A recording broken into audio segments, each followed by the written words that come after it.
en gang, og i dag tænkte jeg, at vi kunne... jeg skal lige lukke vinduet her. Jamen, godt nytår, det skal jeg også huske at sige. Godt nytår. Jeg håber, I er kommet godt ind i 2023. Det er et fantastisk år. Det bliver et fantastisk år. Det er jeg sikker på. It's gonna be a fantastic year. And I wonder if you listen to... I'm trying to use my mouse, it's not plugged in. If you listen to the Queen's speech, dronning Margrethes nytårstal, undskyld, jeg har noget med næsen. And I thought we could look at it together. Because you know, når man ser nytårstalen, så kan det gå lidt hurtigt. Det kan være, at man forstår meget, men det kan også være, at man går lidt glip af mange ting. So when you watch it as a Danish learner, maybe it goes quickly, maybe you understand a lot, but maybe you miss a lot of little things. But not only that, but I've said it before and I'll say it again. The Queen, yeah, she's good at Danish. Hun er god til dansk, faktisk. Og jeg siger det, fordi jeg synes faktisk, at hendes sprog er meget, meget smukt. Actually, I think that her language is very, very beautiful. You know, she's quite a poetic woman. She often uses very nice words that you don't hear every day. So you can learn a lot from her speech. So I have found the text, and I'm going to put it in the chat here. So go ahead and open it up. And let's just go through it. I'm going to try to read some of it, maybe all of it, if we have time. Jeg læser det så godt som jeg kan, og så kan vi oversætte det, snakke om de fede ting, som hun sagde. Måske analysere en lille smule, maybe analyze it a little bit. So join me in the document. Hopefully you have received the link. And yeah, let's do it. Write in the chat box, did you see, hear, watch the Queen's speech? If you didn't, go back and check it out. Give it a listen, maybe after this live stream. So here we go. Sådan der. Okay. Det er nytår igen. Overalt i verden fejres det, men ikke samtidig, ikke i dette øjeblik. It's New Year again. Everywhere in the world it's being celebrated, but not at the same time. Not at this moment. Det er også meget, meget sjovt. It's actually really funny that we all celebrate at different times. And like, I have friends in Denmark that were going into the new year before I was, because I'm 4 hours behind you. And then my friends, family in England, also the same, 3 hours in front of me. Mega sjovt. Sådan, der er nogen i dokumentet, kan jeg se. Somebody join me in the document. Welcome. Write to me in the chat on YouTube. Or you can also say hello in the document. Hello, hej så. Nå, jeg fortsætter. Netop nu, Andrea, sådan, hej så. Netop nu festes der i Asien. Snart når årsskiftet også i Europa og Danmark. Og i nat stævner det videre mod vest med kurs mod Amerika. Okay, that's maybe a little tricky. But this word når here, it means like to reach. So you might be confused because it means when also, right? But she's saying here that right now people are celebrating in Asia, and soon the change of the year is going to reach Europe and Denmark. And this word stævner also, I don't have a good translation for this word, but it's another word for, like, you know, moving. Det handler om en bevægelse. Det kører. Hun siger, at det kører mod mod vest med kurs mod Amerika. Yeah, so it's driving, moving, going west towards America. Okay. Cirklen bliver sluttet. The circle. Hvem siger hej? Det er dig, Brooke. Nå, hey. Du er også med. Den her har vi faktisk snakket om sammen. Brooke and I, we did some of this in our class, so she's repeating a little bit. But that's cool. Over hele verden er menneskets liv forbundet på godt og på ondt. Det har sjældent stået mere klart end i denne tid. I really like that. All over the world, people's lives are connected. What do you say? For better or worse. På godt or put it. I like that. Oh, my battery is low. That's not cool. Okay. Måske skal jeg, hvad hedder det? Tage min oplader. Hvor er den henne? 2 seconds, my friends. Just gonna get my charger, which is here. And hopefully it will reach. Men jeg læser en lille smule først. Den 24. februar blev Ukraine overfaldet. Det er oprørende at være vidne til de ukrainske folks ledelser. Heltemodigt kæmper de for deres frihed. Det gør et stærkt indtryk på os alle. Cool. So if you're in the document, you see I've already marked some words that I thought were cool. So 24th of February, yeah, she kind of says that they were taking over, and that it's upsetting to witness the Ukrainian people's suffering. Of course, yeah. And this word "heltemodigt" was my word of the day yesterday, which means heroically they fight for their freedom. Jeg vil lige spørge, om I kender nogen fra Ukraine? Har I nogle ukrainske venner? Jeg kender et par stykker. Det gør jeg faktisk. Skriv i chatboxen, hvis I gør. Så oprørende, vidne, ledelser, suffering. Some really nice, well, not positive, but good Danish vocabulary. Okay, mange ukrainere er kommet til Danmark efter krigsudbruddet, og danskerne har taget godt imod den. Mange har åbnet deres hjem, arbejdsplads, fodbold, klub og deres hjerter. They've opened their hearts. Når vi hjælper hinanden, tænder vi lys i mørket. Det er det mindste, vi kan gøre. Sådan. This was also the part that I shared on Instagram, which I thought was very beautiful and poetic. Når vi hjælper hinanden, tænder vi lys i mørket. When we help each other, we turn on a light in the darkness. Og jeg tror måske, at hun refererer til noget, som er sket tidligere. Maybe she's referring also to something that happened previously. You know, like I was reminded of people putting candles in the windows, maybe during the war or some other big events or something like that. But basically this thing of just opening yourself, being open to welcome people. And Brooke and I, we talked about, er det det mindste, man kan gøre? Is it the least you can do when you open your doors, your workplace, your football club, and your heart? I mean, opening your heart, I guess, is the least you can do, right? But I felt like, hvis man åbner sit hjem, så er det faktisk meget. Det er mega fedt, at man gør det. Og modigt, egentlig. Let's check my battery. Give me 1 second, my friends. I'm gonna have to get this plugged in. 2 sekunder. Jeg snakker, mens jeg gør det. Jeg snakker, og I kigger på en væg. Det er ikke så fedt, men... Not so good to look at a wall, right? Don't worry, I'm coming back. I have my charger. Jeg har min oplader nu, og den skal lige sættes ind, sådan her. Jeg skal måske rykke kameraet. Sådan der. Okay. All is good in the world again. Sådan. Hej alle sammen.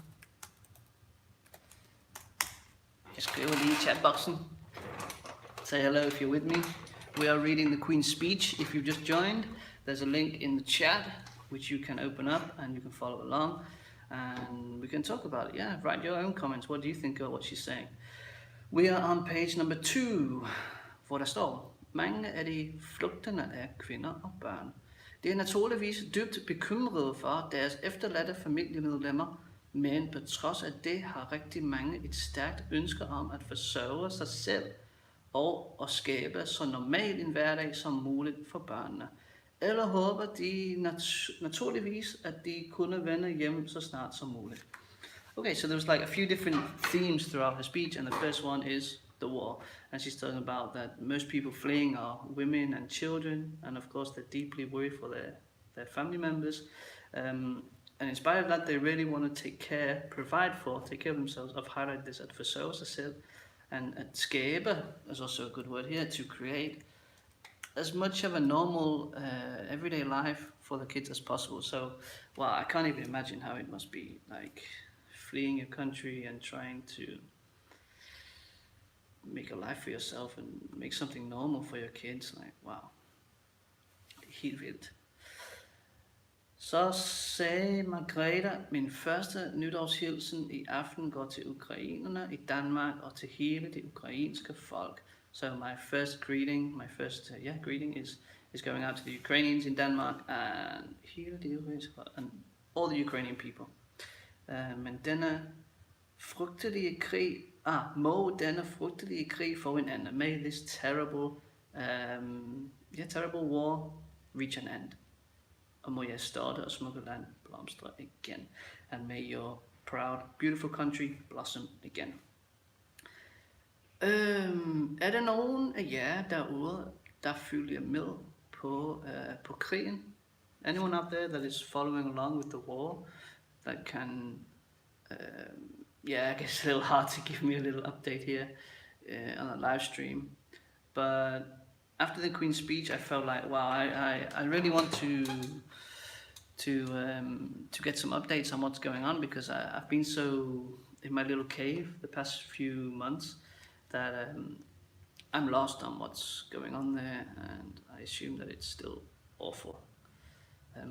But I don't want to be, one of these people that when it first happened, når det først skete, så gik jeg meget op i at se med og og at læse om de forskellige begivenheder. I was reading a lot about all these different events that were going on, but as I've talked about many times, started to slip out of the routine. So I'm conscious of it, and I'm going to get back into it. And jeg håber også, at I vil. Sådan. Let's continue a little bit. Krigen kaster lange skygger. The war casts long shadows.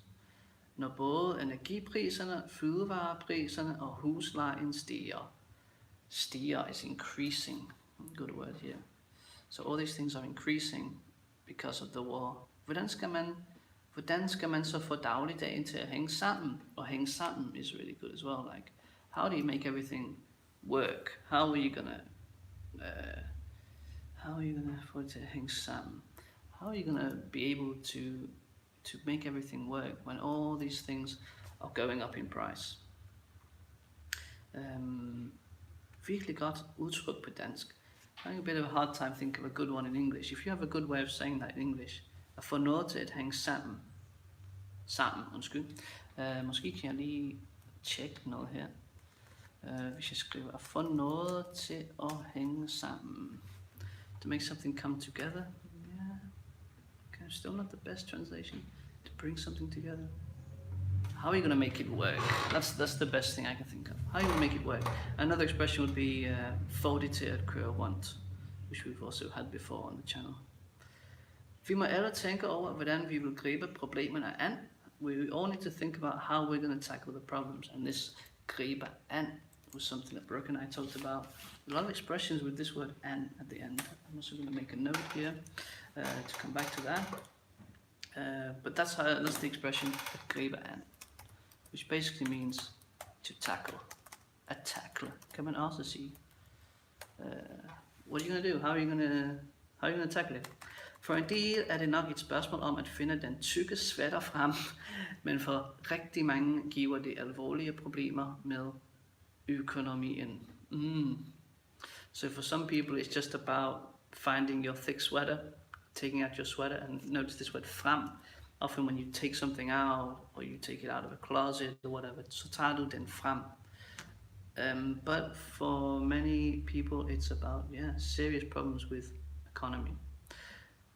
Write to me in the chat, have you experienced any problems? Har du oplevet nogle økonomiske problemer efter krigen? I've heard a lot about prices going up in Denmark or whatever, but I'm not there to experience it. I don't really know how it is. You know, it's hard to understand. Sorry, I just want to get my pen, min kuglepen. Det er svært at forstå, hvordan det egentlig er, når man ikke er i landet. It's hard to understand when you're not in the country yourself, right? I know there's a lot of inflation. Det findes i Argentina. That is in Argentina, and prices are always going up. So I at least have experience with it here, where I remember when I first arrived, for example, da jeg først kom, ville jeg købe sojamælk i supermarkedet, og jeg tror det var 80 pesos, ikke også? 80 pesos. Og nu tror jeg, at det er oppe på 250, 300 måske. Now it's up to 200, 250. So you can see, wow. Vi har 30-50% inflation i Rumænien. Du er fra Rumænien. Vildt. Wow. It's so crazy, right? It's really crazy. Til daglige varer. Okay, yeah. It makes it's really crazy because your payments are not going up, right? But everything else around you is going up. Jeg har det samme, jeg oplever det samme med min søn og hans børnehave. Jeg skal selvfølgelig betale for at han kan tage ind i børnehaven, men hver måned så er det lidt mere. Det er sgu fedt. Wow. Ja. Så skriv i chatten, hvis du er i Danmark, og du oplever det i Danmark. Hvordan er det? Bliver tingene faktisk dyre? Danmark's always been expensive, so. Nogle ting er stadig dyre, men nogle kommer ned lidt, for eksempel i supermarkedet. Okay, interessant. Some things are coming down in price, siger Brooke. Interessant. Det er så sjovt, ikke også? Især når man har været i et andet land, for Vietnam. Man skal have lidt tid. Altså, jeg skriver mere op. Skrev du mere? I can't see what else you wrote, bro. I don't know why, but I can't see it. I was thinking about how confusing it gets when you go from country to country and the different prices, and like, I used to do a lot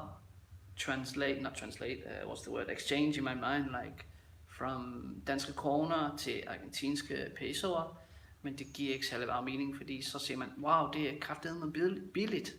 Det koster ingenting at bo i Argentina. Men så er det relativt, ikke også? It's relative, because once you get the pesos in your hands, it's not the same as having krona in your hands. Anyway, let's read a little bit more. Det minder om inflationen og energikriserne tilbage i 1970'erne. Okay, it reminds me of the inflation and the energy crisis in the 1970s. I'm not old enough to know anything about that. Men ja, ligesom dengang mærker også mange virksomheder presset, okay? Just like then, many businesses are feeling the pressure. De hårde tider betød dengang, at man måtte gøre mange ting på nye måder. You had to do many things in new ways. På nye måder. It's also a really good thing to be aware of in Danish, where you say på måder. Always, when you talk about in a good way, in a bad way, you say på en god måde, på en dårlig måde, på nye måder. Og man fik for en tid nye vaner, new habits. Men man klarede skærene. What do we written here? The hardships. Skær was a nice new word that I thought many people probably haven't heard so often. Og samfundet kom videre. Sådan. Hvad siger hun her? People started to get new habits, and they sort of they managed. They klar is also a really interesting word in Danish because it has many different uses, but it means to manage in this context. You know, you might be at work and you have a lot of things to deal with, and people might ask you, kan du klare det? Kan du klare det helt? Og nej, jeg kan ikke klare det. Jeg har alt for meget at lave. I have too much to do. I can't manage. But then it's also like when you overcome something, så klarer du det. Jeg skriver i chatboxen at klare. Jeg klarede det. I did it. A good example could be, I don't know, two friends playing and they have sort of like a course that they need to get across. You know, they jump from stone to stone, get over something, go under something. Og når de bliver færdige, så siger jeg, yes, vi klarer det. We did it. Det er faktisk mega godt. Så siger dronningen, det gør vi også denne gang. Vi må dog væbne os med tålmodighed og bestå hinanden. Sådan bestå er, hvor det marked her mening. Hjælpe, assistere, det er et flot ord. Again, another not so common word that at least I hear very often. Maybe a more formal way to say help. And it's also really nice how she says we have to weaponize ourselves. Vi må væbne os. Weaponize ourselves with patience, tålmodighed. Sådan. Ja. Det er rigtigt. Vi skal være tålmodige. Lad os fortsætte en lille smule. I morgen, den 1. januar, er det 50 år siden Danmark blev en del af EF, det europæiske fællesskab. Sådan hedder det i europæiske samarbejde dengang. Okay. So 50 years ago, it was called EF, the European fællesskab, community, I guess. Drømmen var et Europa, hvor fredelige aftaler skulle få handelen, er det en fejl her? Handlingen, til at blomstre, og krig og ødelæggelse være et overstået kapitel. Ødelæggelse, okay, a lot of nice words here. Peaceful agreements, fredelige aftaler, they should make trade, make trade blossom. And whereas war and destruction should have been a finished chapter. A chapter that was over. Ja. Min hund, han kommer lige ind og lægger sig ned bag mig. Det kan han godt lide at gøre. Sådan. Jeg vil lige se, hvad hun siger nu. Okay, hun snakker mere om krig. Jeg vil faktisk gerne gå lidt videre. Længere ned. 2 sekunder. Lad os gå ned til, der er nogen, der skriver til mig, hvor der står her, det er forståeligt. Det er forståeligt. It's understandable. Page 3, halfway down. Det er forståeligt, at mange bekymrer sig for, hvordan verden kommer til at se ud. Ikke mindst de unge, for fremtiden er deres. Nice. It's understandable that many are worried about how the world is gonna look, and not the least the young people, because the future is theirs. There's some good things here in terms of Danish language. At se ud, for example, which is how you would say, to look like. Anytime you want to say something looks like something, I've had this many times also on the channel, but it's always good to remind ourselves, det ser godt ud, that looks good. Huset ser hyggeligt ud, house looks cozy, so on so on. Skriv til mig i chatten, hvis du er med, hvis du følger med. Der er mange ting i denne tekst, det er der virkelig. Ikke mindst, not least, the young people. Fremtiden, the future, is theirs. For hver generation er verden ny. For every generation, the world is new. Det er faktisk også en meget sjov tanke, ikke også? Jeg ved ikke, om du har børn, I don't know if you have kids, but it's really funny to think that a child is always seeing something for the very first time. For allerførste gang. Det synes jeg er en meget sjov tanke. If you're just joining me, we are reading a little bit of the Queen's speech, and you can find a link in the chat box. And we are down on page 3. I'm trying to pick out some of the good stuff in terms of Danish language, but also chat a little bit about what the Queen is sort of trying to say, what message she's trying to get across. And here she started talking about the war, krigen i Ukraine, og nu er det som om hun bevæger sig lidt imod at snakke lidt om de unge og generationerne og de konflikter, som vi har i verden nu mellem os. So that's also interesting, right? Because it's a really nice transition in overgang from talking about this war in Ukraine, but how we also have little wars in our own little world. And I, again, talk about it a lot, that the wars, the problems that we have in the world, they don't just often come out of nowhere. They have a history, and we also have a part to play. So what wars do you have in your life? How are you?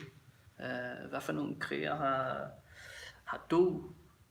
Hvem kriger du imod? Who are you fighting against i dit liv? At forældrene synes, at den næste generation er forkælet, er der ikke noget nyt i. That parents think the next generation is spoiled is nothing new. Nej.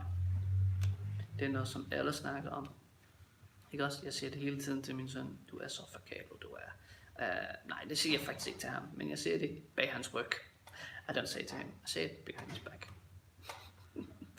Giv tid, jeres tro kommer også en gang. Sådan har det vist dødt til alle tider. Okay? Take time, give it time, your turn will come. It's always, that's how it's always been, basically. Yeah. Hvad synes I om det? Om at hver generation, for hver generation, verden er ny. The world is new, your time will come. Jeg tjekker lige chatboxen her. Hvad for nogle ord kan I lide? Og I må også gerne skrive i chatten. What words do you like? Hvad for nogle ord kan I lide i denne tekst? What words do you like in this text? And is there anything you want to ask about? Anything that's like, it's not very clear. Ask me in the chat box. Nu er det næsten som om rollerne er byttet om. Nu er det de unge, der er forarvet på forældregenerationen og stiller krav til den. Sådan nogle godt, eller nogle gode ord her faktisk. Forarvet har jeg allerede markeret. Outraged. If you're super angry. And this byttet om means they have switched. The roles have reversed. It's almost like the roles have reversed. Now it's the young that are outraged at the older parent generation, and we are giving them demands. We stiller krav til dem. Så nu kommer hun lidt ind på miljøet og dem slags ting. Right? And she starts talking about the environment a little bit.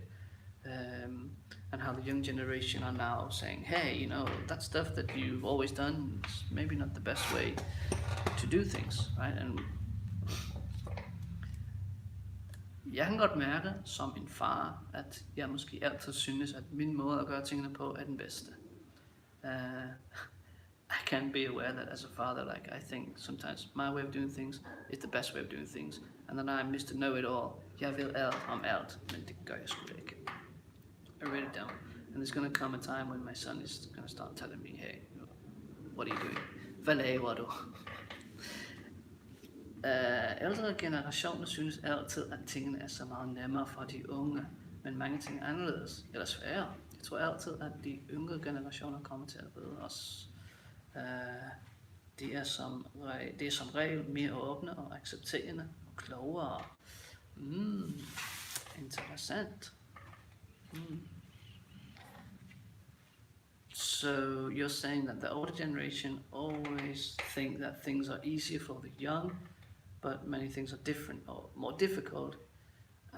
Jeg tror altid, at you think that the younger generation save us. As a rule, they're more open and accepting and smarter. Hvor meget klogskab arver de af os? How much of that smartness do they inherit from us, and how much of it is, hvad kan man sige, noget de selv lærer og opdager, something they themselves learn and discover.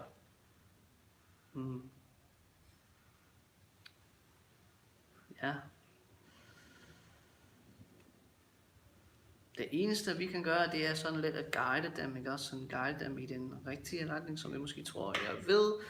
Jeg tror vi skal i denne retning, men jeg er ikke sikker. Jeg siger bare, at jeg synes det er sådan her.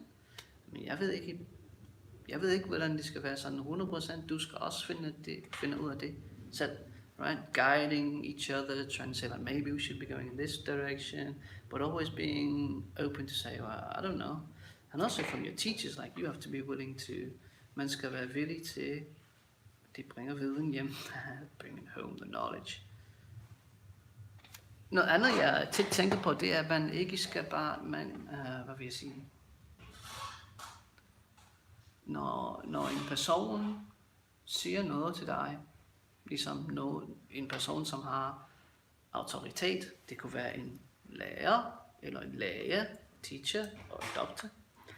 Man skal ikke bare fordøje de information og sådan nikker på hovedet. Ja, okay, ja, sådan er det, okay, ja, jeg forstår. Sådan.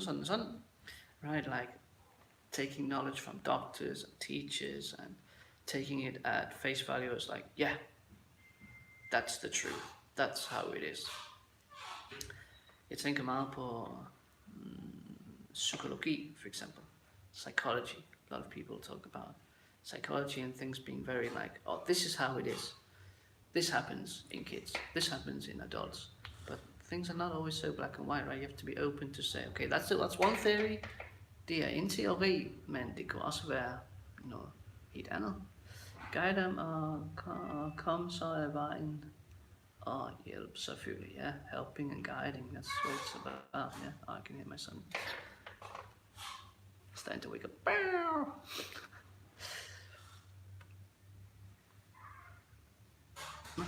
Han har det fint. Lad os fortsætte en lille smule.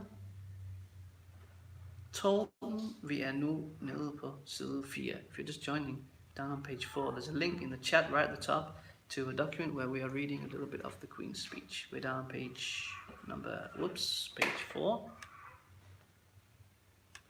Hvor der står, where it is written, Torben kan nogle gange være skarp, men det er naturligt, at de unge sætter spørgsmålstegn ved forældrenes måde at leve på.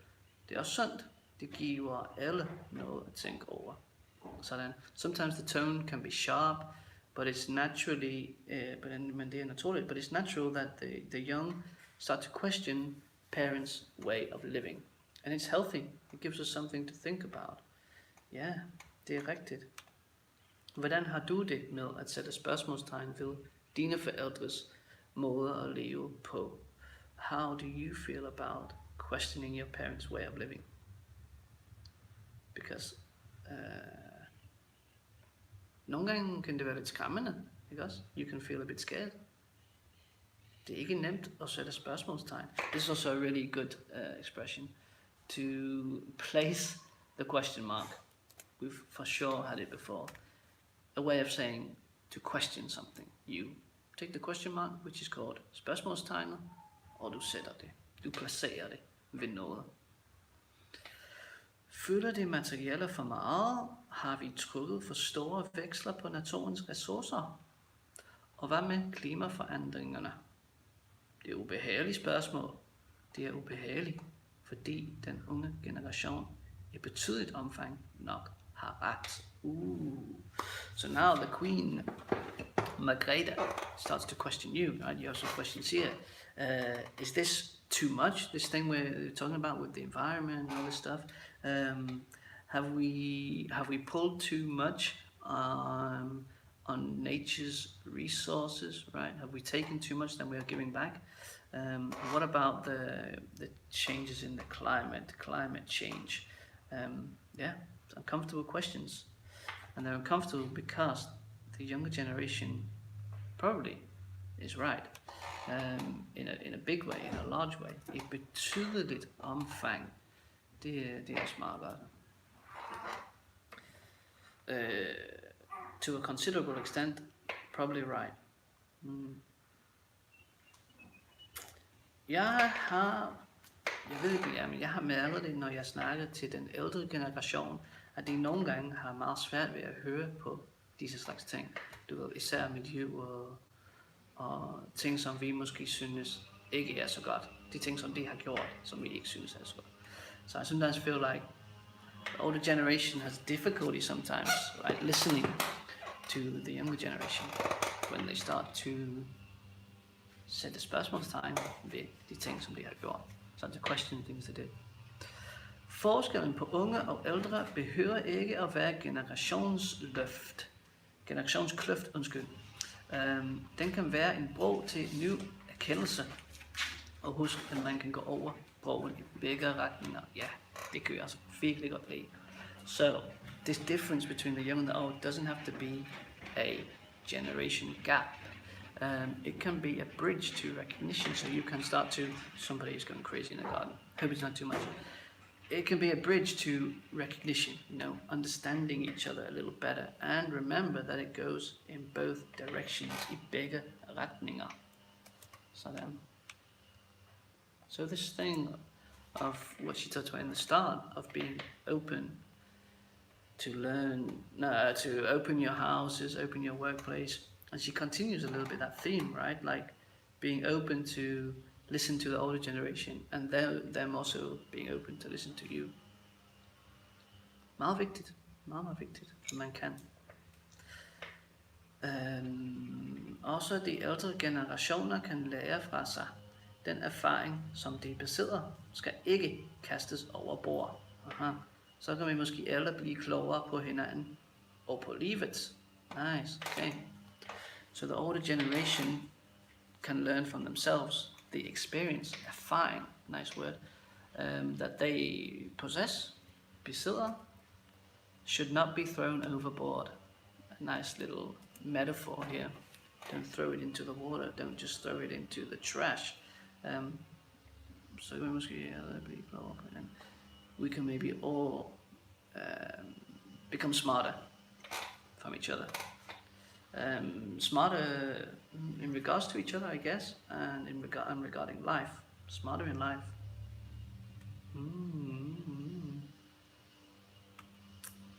Meget interessant. Tankevækkende. Lad mig lige se, hvad hun nu snakker om. Okay, så kommer hun lidt ind på sport, kan I se. She starts talking a little bit about sport. A lot of things have happened.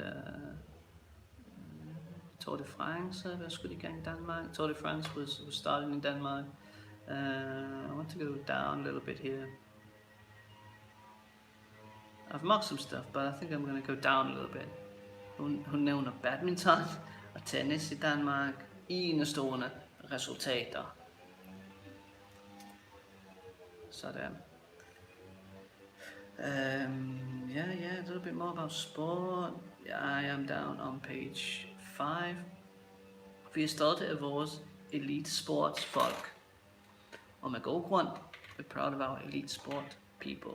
And for good reason. Men lad os ikke glemme de mange øvrige sportsudøvere i alle aldre, som har sporten som en vigtig del af deres liv. Sådan. So she's talking about having elite sports people and having a reason to be proud of them, but not forgetting all the other people that are also an important part, en vigtig del af deres liv. Other people that, just people that do sport, that have sport as an important part of their lives. Nogen foretrækker, virkelig godt ord, som prefer at dyrke motion alene, at dyrke motion, noget som jeg hele tiden snakker om, to do exercise. Some people prefer doing alone, mens mange dyrker idræt i den lokale klub eller forening. Hvis eksistenten er borger, er et stort engagement hos ledere, trænere og mange frivillige. Okay, det er god læsning det her. Kan I forstå?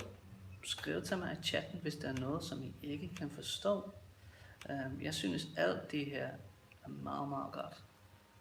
Jeg markerer det hele.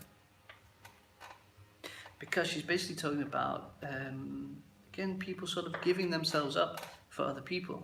Right? She talks about the idræt, I guess local clubs, hvad hedder det? Yeah, sports in the local clubs, idræt in the lokale klub, forening, association, something we talked about on the podcast where we talked about badminton. Sorry, my chair is so noisy. And the existence of these things, they wouldn't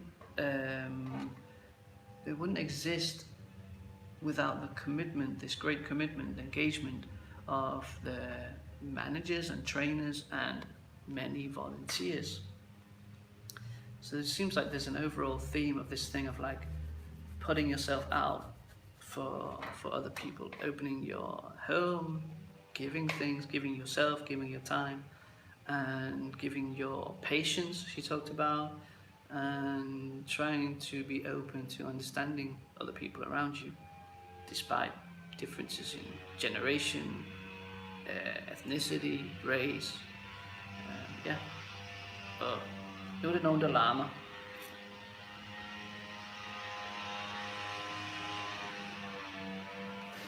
Jeg kan lukke for vinduet. I hope it will help a little bit. Sorry for the noise. Let's see. Hun siger, de kræver vedholdenhed, gejst og hjerteblod. Sådan. It requires, det kræver. Also a really good verb in Danish. It requires you to do something. Det kræver, at man vedholdenhed, maintenance, geist, spirit, you know, excitement, almost like passion. Og hjerteblod, heart blood. I don't have a good translation for this word. I marked it, but you know, I guess when you work hard, there's that expression in English. What is it? Blood, sweat and tears. I guess maybe something along those lines.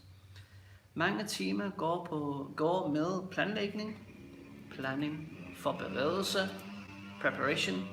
Og når det hele bliver skudt i gang, er det den store forløsning. So when everything starts, it is a big redemption. A redemption, I guess. What do I mean by that? En forlettelse. Jeg tror, det er det ord, jeg leder efter. Jeg tjekker lige. En lettelse. A relief.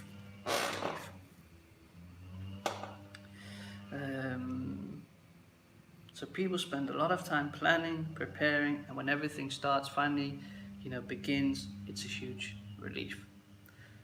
Hvert år stiller flere og flere op til Royal Run. Det, der begyndte som en fejring af kronprinsens 50 års fødselsdag, er nu blevet til en gentagen begivenhed, der begejstrer folk i hele landet. Sådan. Every year, more and more people are getting involved with Royal Run. There's a good expression here, at stille sig op, eller bare at stille op til noget. When you put yourself forward to something, så stiller du dig op til det. Royal Run, don't know if you heard of it, but she said here it began as a celebration of the Crown Prince's 50th birthday, but it's become a repeated event that excites a lot of people for the country. So, har du prøvet det? Have you tried it? It's probably like passion, siger Brooke. Jeg er lidt bagud i forhold til kommentarerne. Passion, hvad snakker vi om nu? Geist, var det? Yeah. Royal Run, have you tried it? Vil du gerne? I think it's really cool. It's really cool that the royal family have this event where hjerteblod. Passion. Yeah, I guess that could work. Yeah. Hjerteblod. Ja, hjerteblod, nemlig. Præcis. Sådan. Okay. So yeah, let me know if you've been involved in Royal Run, or if you're planning on doing it. It's basically a big run around the entire country, and anybody can get involved and run alongside the prince. En anden kilde til stolthed for os alle sammen og til inspiration, ikke mindst for unge forskere, er tildelingen af Nobelprisen i kemi til en dansk forsker. Tillykke med den fornemme pris.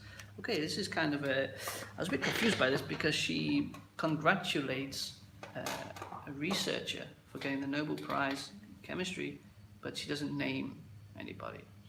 I don't know anything about this or why she doesn't, but some nice words here. En kilde, another source for pride, stolthed, and for inspiration. Least of all, what is this? I keep seeing it and I'm not translating it well. Ikke mindst for de unge forskere. Lad mig lige tjekke det.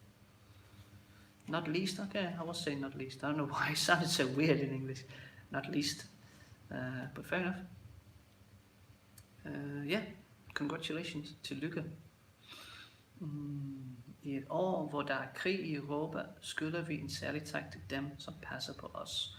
Både hjemme og mange steder rundt om i verden, okay?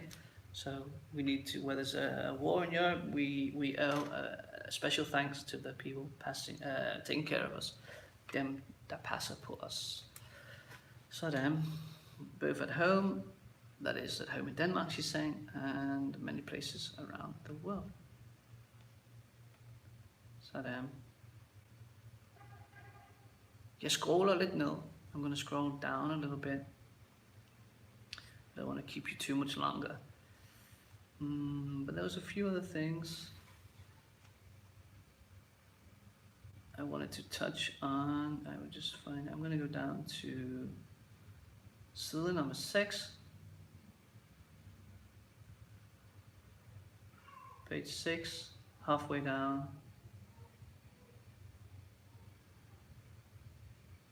Hvor der står her, mine nytårshilsener.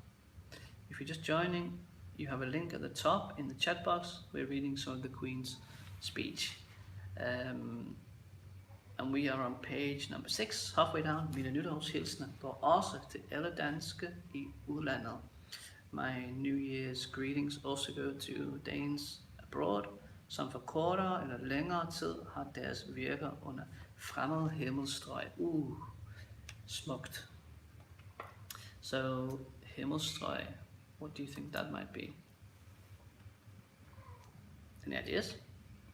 So all the Danes, whether it is for a short period or a long period, they have deres virker under fremmede himmelstrøg. Foreign skies, I guess. Yeah, they are doing their thing under foreign skies. De holder trofast ved deres danske arv og danske værdier. Godt nytår til alle. De holder trofast ved. Det er også meget godt. Har I hørt det før? Have you heard that before?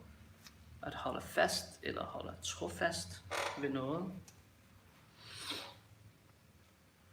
Google is giving me a nice translation here. They faithfully preserve. I thought like, yeah, they are, what would be the word? Preserving faithfully their Danish roots and values. Eller roots, det er måske ikke det bedste ord. Arv, det er en, hvad hedder det? Hvad hedder det egentlig?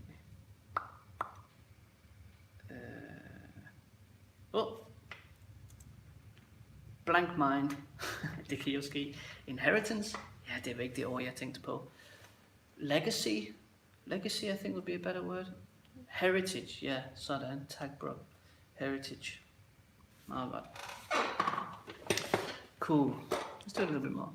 Det fylder mig med store taknemmelighed, og så mange i årets løb har villet fejre mit gangs jubilæum, og har sluttet op på de begivenheder, som har udstillet sig. Okay, so she talks about being very thankful that many people throughout the year have been willing to celebrate her jubilæum. Og slutte op om, stiller op til. We had earlier stiller op til, which was like, put yourself forward, basically attend is what she's saying here. You know, many people have come to the events that have played out. Yeah. Tak for de mange hilsner. Thanks for the greetings or welcomings or greetings. Jeg har fået. Tak for de glade smil. Thanks for the happy smiles. Jeg har mødt overalt. Sådan. Tak for den opslutning omkring vores land. Og for den kærlighed, der omslutter mig og min familie. Sådan. Omslutter. Meget flot ord. I've written here enclose. It's not right. It should be enclose.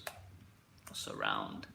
Thanks for the backup around our country. Omslutning omkring vores land? Nej, det har jeg også svært ved at oversætte lige nu. Men det er noget som det. Thanks for supporting our country and for all the love that has surrounded me and my family. Ja. Det er noget, der styrker os alle sammen, både i det daglige og når der opstår problemer. Something that strengthens us, both in the everyday life and when problems arise. And close, I can't write that in English apparently. How is that? Without you? Yeah. Sådan der. Cool. Okay. Again, there's like another reference to support, being open, showing love. So hippie and Christian, right? For de fleste af os er familien noget af det vigtigste i vores liv. Vi følger, hvordan vores børn udvikler sig, og hvordan de tager fat på tilværelsens udfordringer på hver deres måde. Vi glæder os, og vi bekymrer os, og vi vil så gerne, at det skal gå dem godt. Okay, yeah. For many of us, most of us, our family is one of the most important things. We følger, hvordan vores børn... for i stedet for vores... yeah. You will see here that the Queen, Margrethe, she's used this word vor instead of vores, which is more common, right? And you can say, when she's talking about ours, right? We follow how our children develop and how they tackle basically existence, the challenges in life in their own way. Okay, so in Danish you have, there's many ways actually, there's a few ways you can say vor with E, or vort, or vores with S, and they all mean the same. There's no difference in meaning. Det er bare mere formelt, gammeldags sprog, kunne man sige. A little bit old-fashioned, a little bit more formal. So all of these are correct. Now you for sure know that vores is the most common everyday usage of the word our. If you want to be perceived as being a little bit more formal, you could use vort.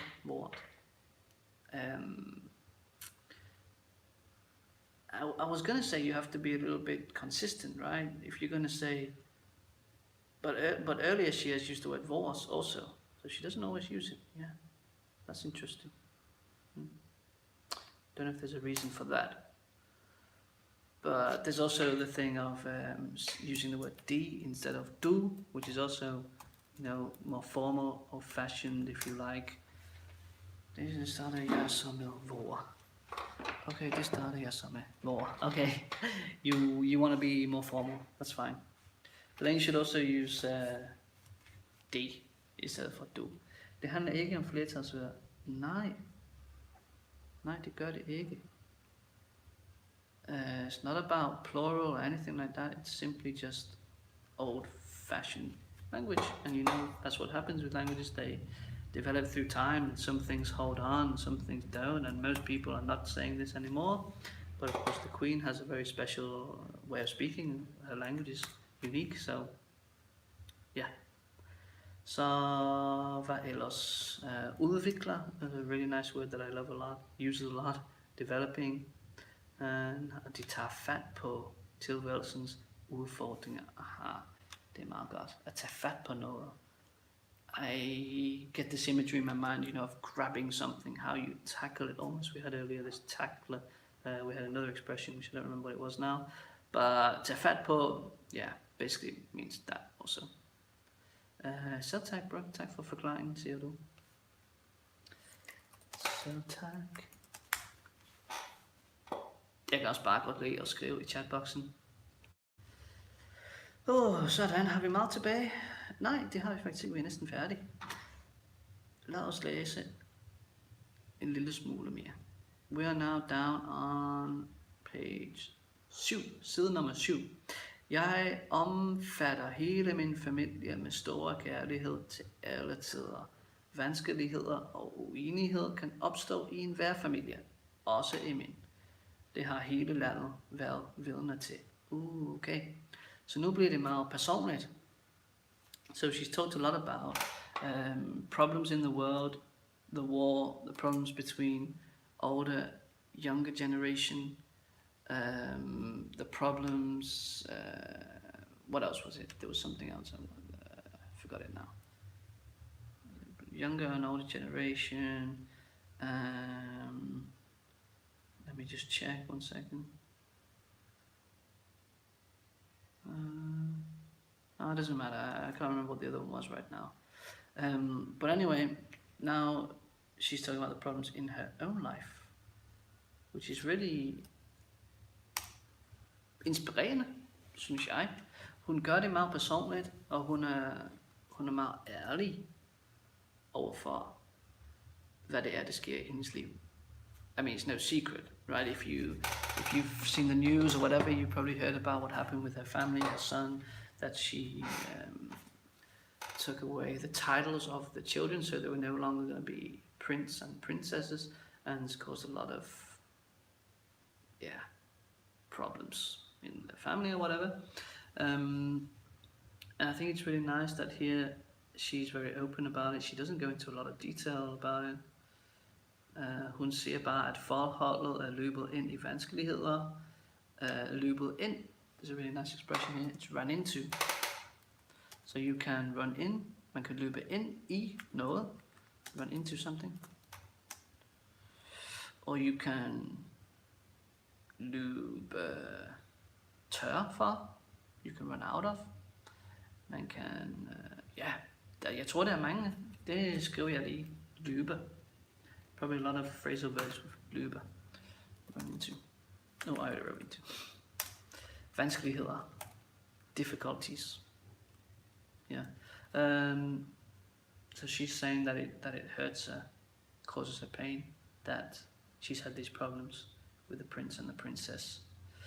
Vi har nu haft en tid med mere ro og eftertanke, og jeg er sikker på, at familien sammen kan gå ind i det nye år med fortrøstning, forståelse og nyt mål. Sådan. A lot of nice words here again. We've had time with more peace. Eftertanke, også et dejligt ord. Hvad var det altså? Fortrøstning, forståelse og mål. Kender I disse ord? Do you know these words? Any of these words that you don't know? I marked the last one. Jeg synes, at jeg kommer med mange dejlige ord.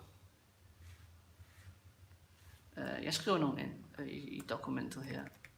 If you're just joining, there's a link in the chat at the top to the Queen's speech. We're almost finished actually, but jeg er nede på side 7, down on page 7, og vi har nogle dejlige ord her. Vi har haft tid med mere ro, peace, og eftertanke. Would you say afterthought? Would that be a right word in English? I guess time to think. We've had some time to think things over. Og jeg er sikker på, I'm sure, also a super common expression or way to say something. Familien sammen kan gå ind i det nye år med fortrøstning, reassurance, forståelse, understanding og nyt mål. Bravery. Meget godt. Det jeg virkelig godt kan lide, det er, at hun siger, ja, vi har haft nogle problemer. Sorry. New courage, how it translates siger. Ja, vi har haft nogle problemer, men nu bliver det måske en lille smule bedre. Men hun har ikke sagt, ja, alt er godt igen. Hun siger, hey, jeg har også problemer. Jeg er en dronning, men jeg har også familiesproblemer i mit liv også. Okay, she mentions corona. Efter at coronaen har sluppet sit greb om samfundet, har kronprinsparret på ny haft nok at gøre med et fuldt program. Det har de set frem til og kastet sig ud i med stort engagement. After Corona let go, they've had a full program and they've just thrown themselves into it with full engagement. Sådan. Jeg vil lige se, hvad hun har sagt her til sidst. Det var faktisk meget godt, den der at slippe sit greb. Slippe et greb. At slippe is like to let go, right? If you were holding onto my arm and say, slip mig. But it can also be, I guess, abstract in a way, in this sort of sense. In any kind of sense, you can let go of something, right? Okay, after do something.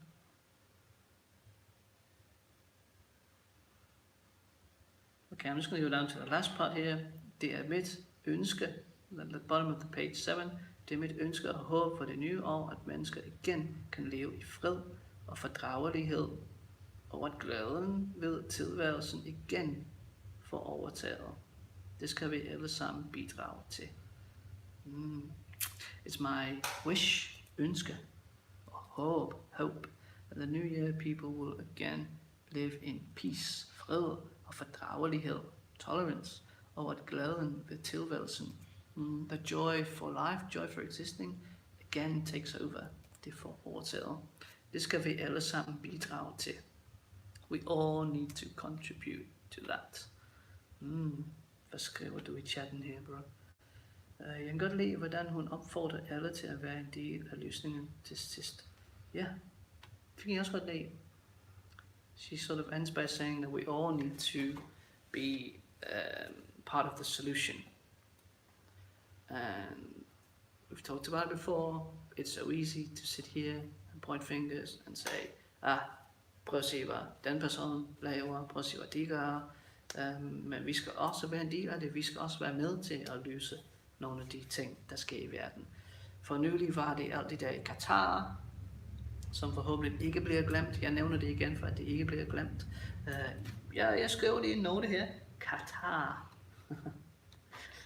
og Ukraine. Vi skal ikke glemme disse problemer. We mustn't forget these problems. Because they come into the spotlight and then they sort of go again, but there are still people living with these problems. Og hun ender selvfølgelig med at sige, Gud bevare Danmark. Meget patriotisk. God save Denmark. Cool. We missed out a few things, but I think we covered basically most of it. Write in the chat box if there's something you didn't understand. Hvis det var noget, som du ikke kunne forstå, så skriv gerne i chatboxen. Jeg har oversat det så godt som jeg kunne. Sådan lidt, live. Translated as best I could, sort of live on the fly a little bit, with a few new words that I marked that I thought we could learn. Tak for i dag, og vor tid alle sammen. Det er godt. Så tror jeg ikke, der er mere. I think we can process all this information, this beautiful Danish language, but also the messages that the Queen has tried to give us, and see how we can take them into the new year. Tusind tak for i dag. Vi ses i den næste. Gud bevare DanishTube.